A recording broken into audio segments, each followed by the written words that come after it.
दोस्तों, आज मैं आपको जो कहानी सुनाने जा रहा हूं, वो ऐसी है जिसे सुनने के बाद शायद आप रात को चैन से सो नहीं पाएंगे। ये कोई फिल्मी कहानी नहीं है, ये कोई बनाई हुई अफवाह नहीं है, बल्कि ये घटना हैदराबाद के नमपल्ली मार्केट से जुड़ी हुई है। एक ऐसा इलाका जो हमेशा चहल पहल से भरा रहता है, जहां दिन हो या रात, लोगों की भीड़, दुकानों की रौनक और सड़कों की आवाजाही कभी थमती नहीं। लेकिन इसी मार्केट के बीचों बीच एक ऐसा घर खड़ा था जो सालों से बंद पड़ा था। न उस घर की खिड़कियां खुलती थीं, न दरवाजा, और न ही वहां से किसी इंसान के जिंदा होने की कोई आहट आती थी। लोग उस घर के पास से गुजरते तो अपनी चाल तेज कर देते। बच्चे वहां खेलने से डरते। आसपास रहने वाले लोगों को भी उस मकान के बारे में ज्यादा कुछ मालूम नहीं था। बस इतना पता था कि कई साल पहले उस घर में एक परिवार रहता था, और फिर अचानक वो घर सुनसान हो गया। उसके बाद किसी ने वहां रहने की हिम्मत नहीं की। घटना की शुरुआत। दिन था एक रविवार का। नमपल्ली मार्केट की सड़कों पर बच्चे हमेशा की तरह क्रिकेट खेल रहे थे। गर्मी का मौसम था, लेकिन बच्चों का जोश कम नहीं था। कई बार तो दुकानदार उन्हें डांटते कि अरे हटो यहां से, ग्राहक आते जाते हैं। लेकिन बच्चों के लिए तो वो सड़क ही उनका क्रिकेट ग्राउंड थी। उसी दिन एक बच्चे ने जोर से बैट घुमाया और गेंद उछलती हुई सीधा उस बंद पड़े मकान की टूटी खिड़की के अंदर चली गई। गेंद गायब होते ही बच्चे अचानक रुक गए। सबने एक दूसरे की तरफ देखा। वो मकान, वही पुराना मकान जिसमें से सालों से कोई अंदर बाहर नहीं गया था। डर और जिज्ञासा अब सवाल था। गेंद कौन लाएगा? कुछ बच्चे डर गए और पीछे हट गए। लेकिन क्रिकेट का खेल अधूरा नहीं छोड़ा जा सकता था। सबकी नजरें एक दुबले पतले लड़के पर टिक गईं, जिसका नाम था रहीम। रहीम अपने दोस्तों से थोड़ा ज्यादा निडर था। उसने कहा, गेंद तो मेरी है, मैं जाकर ले आता हूं। बाकी बच्चे उसे रोकने लगे। पागल हो गया है क्या? अंदर भूत प्रेत रहते हैं। सब बोलते हैं इस घर में मौत हुई थी, मत जा। लेकिन रहीम जिद पर अड़ा रहा। वो धीरे धीरे उस मकान के जंग लगे गेट की तरफ बढ़ा। पहला कदम, गेट आधा टूटा हुआ था और उसमें से किसी तरह धक्का देकर अंदर जाया जा सकता था। रहीम ने गहरी सांस ली और अंदर चला गया। उसके कदमों की आवाज जैसे ही उस मकान के सूने आंगन में गूंजी, बाकी बच्चे गेट के बाहर से झांकने लगे। अंदर घुप अंधेरा था। धूल, जाले और टूटे फूटे सामान हर तरफ बिखरे पड़े थे। दीवारों पर सीलन की गंध और हवा में अजीब सा सन्नाटा। रहीम धीरे धीरे अंदर बढ़ रहा था, तभी उसकी नजर एक कमरे की ओर गई। गेंद शायद उसी में गिरी थी। चौंकाने वाला नजारा, रहीम जैसे ही उस कमरे में पहुंचा, उसने देखा कि गेंद फर्श के एक कोने में पड़ी हुई है।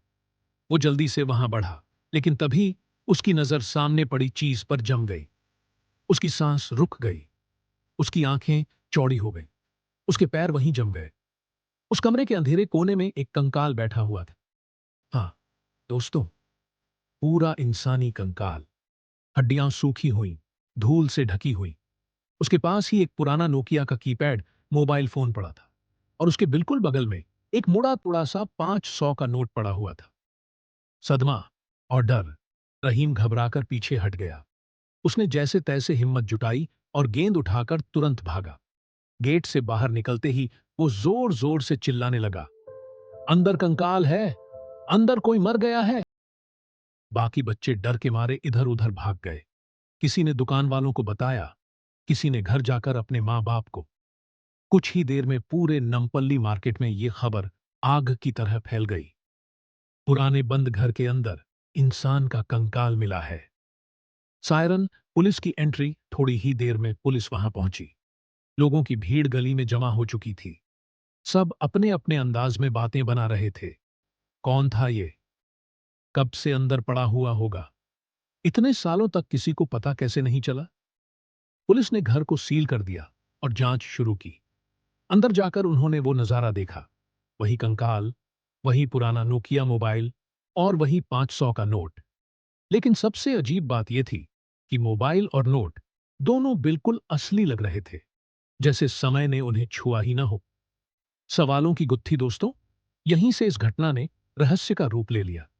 अगर ये कंकाल वाकई कई साल पुराना था, तो फिर मोबाइल और 500 का नोट इतने सही सलामत कैसे बचे रहे?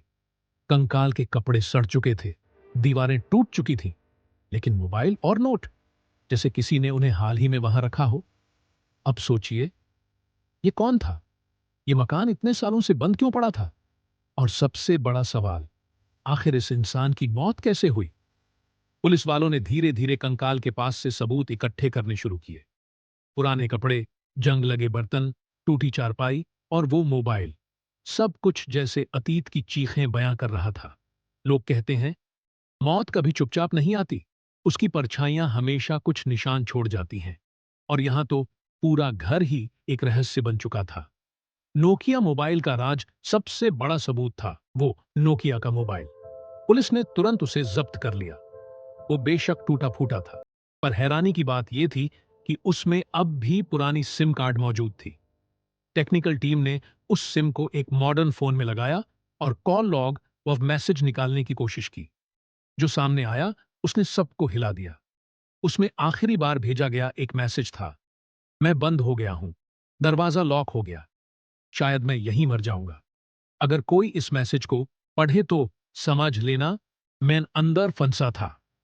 यह मैसेज देखकर सबकी रूह कांप उठी। घर का इतिहास जांच पड़ताल से धीरे धीरे उस घर का अतीत सामने आने लगा। पता चला कि यह घर 90 के दशक के आखिरी सालों में एक व्यापारी का था। वो शख्स कारोबार में बहुत मशहूर था, लेकिन एक दिन अचानक वो गायब हो गया। लोगों ने माना कि शायद वो कर्ज में डूब गया और भाग गया। घर को ताला लग गया और सालों साल यूं ही खड़ा रहा।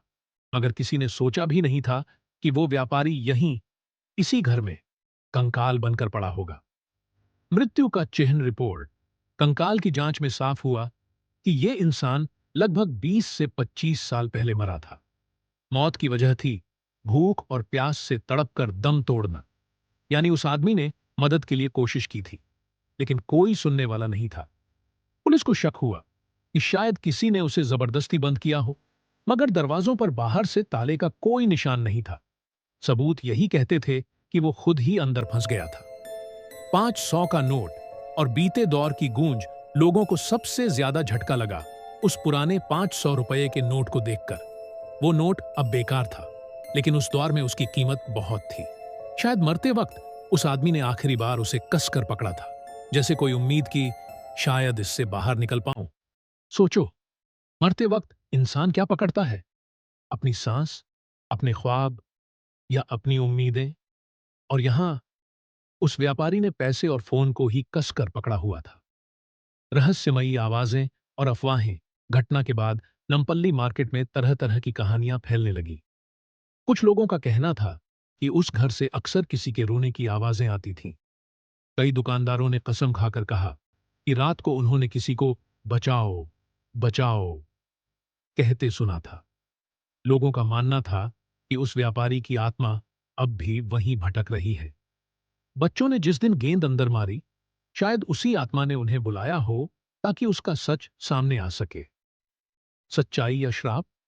पुलिस ने केस को एक्सीडेंटल डेथ मानकर बंद कर दिया, लेकिन मोहल्ले के लोग कहते हैं ये महज हादसा नहीं था, ये एक श्राप था। कुछ बुजुर्गों का मानना था कि उस व्यापारी ने अपने धंधे में बहुत लोगों का पैसा डुबाया था। शायद उसी का श्राप उसे मिला। वो खुद अपने ही घर में कैद होकर तड़प तड़प कर मर गया। अगर सोचो जरा, अब जरा सोचो मेरे दोस्तों, वो बच्चे अगर गेंद ना मारते तो, वो घर अगर यूं ही बंद रहता तो, क्या हमें कभी पता चलता कि वहां कोई इंसान 20 से 25 सालों से कैद पड़ा था? ये सोचकर ही रूह कांप जाती है कि कितनी खामोश मौतें हमारे आसपास छुपी हो सकती हैं। कहानी का असर, नमपल्ली का ये किस्सा आज भी लोगों को बेचैन करता है। कुछ कहते हैं कि रात को वहां से गुजरते वक्त ठंडी हवा का झोंका आता है, जैसे कोई अदृश्य हाथ तुम्हें छूकर निकल जाए। और कुछ कहते हैं कि उस घर को गिरा देना चाहिए। मगर हैरानी यह है कि जब भी उसे गिराने की बात होती है, कोई ना कोई हादसा हो जाता है। मजदूर बीमार पड़ जाते हैं, मशीनें खराब हो जाती हैं। लोग इसे महज इत्तेफाक मानते हैं, लेकिन जो वहां रहते हैं उनके लिए ये एक सच्चा रहस्य है। आखिर में ये कहानी हमें दो बातें सिखाती है। वो एक, मौत कभी भी कहीं भी किसी भी शक्ल में आ सकती है। 2, कभी कभी सच हमारे बहुत करीब होता है, लेकिन उसे देखने की हिम्मत सब में नहीं होती। और सबसे डरावनी बात यह है, कितने ऐसे घर होंगे, कितने ऐसे कमरे होंगे जहां इंसानों की खामोश मौतें दफन होंगी और हमें कभी पता भी नहीं चलेगा।